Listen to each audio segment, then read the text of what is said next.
आगामी रमजान ईद, गुढीपाडवा, छत्रपती संभाजी महाराज बलिदान मास आणि डॉक्टर बाबासाहेब आंबेडकर जयंतीच्या पार्श्वभूमीवर सांगली शहरात पोलीस प्रशासनाकडून पथसंचलन पार पडले।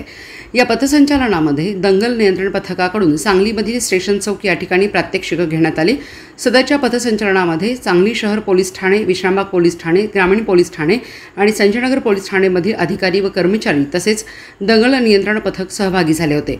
सांगली विभागात कायदा व सुव्यवस्थेच्या दृष्टीने नागरिकांनी सोशल मीडियावर कोणत्याही स्वरूपाची आक्षेपार्ह पोस्ट अथवा कोणत्याही अफवावर विश्वास ठेवू नये असे आवाहन अधीक्षक संदीप घुगे यांनी केले। तसेच हे पथसंचलन स्टेशन चौक ते बदाम चौक, नळभाग, राम मंदिर, पंचमुखी मारुती रोड आणि छत्रपती शिवाजी महाराज पुतळा सांगली शहर पोलीस ठाणे असा मोठा रूट मार्च पोलीस प्रशासनाकडून घेण्यात आला। सदरचा रूट मार्च पोलीस अधीक्षक संदीप घुगे, उपविभागीय पोलीस विमला एम यांच्या मार्गदर्शनाखाली घेण्यात आला।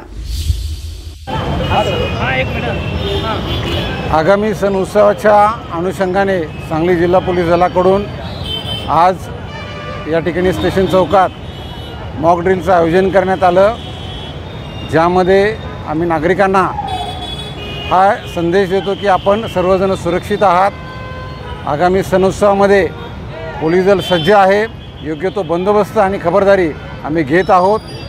सर्व नागरिकांना माझं हे पण आव्हान असणार आहे की आपण कुठेही अफवांवर विश्वास ठेवू नका, आपल्याकडून कुठेही कायदा हातात घेण्याची कारवाई होऊ नये, आपण चुकीचा संदेश प्रसारित करू नये जेणेकरून कोणाच्याही जातीय धार्मिक भावना दुखावल्या जातील।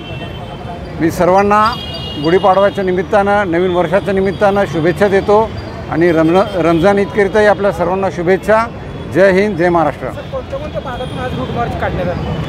आज या ठिकाणी आपण रूट मार्चचं आयोजन हे स्टेशन चौकपासून सुरू करत आहोत, बदाम चौक आणि त्यानंतर मारुती चौकापर्यंत आपण हा रूट मार्च घेणार आहोत, जेणेकरून सांगली शहरातील मुख्य बाजारपेठ आणि वसाहत आपण त्या ठिकाणी कव्हर करत आहोत।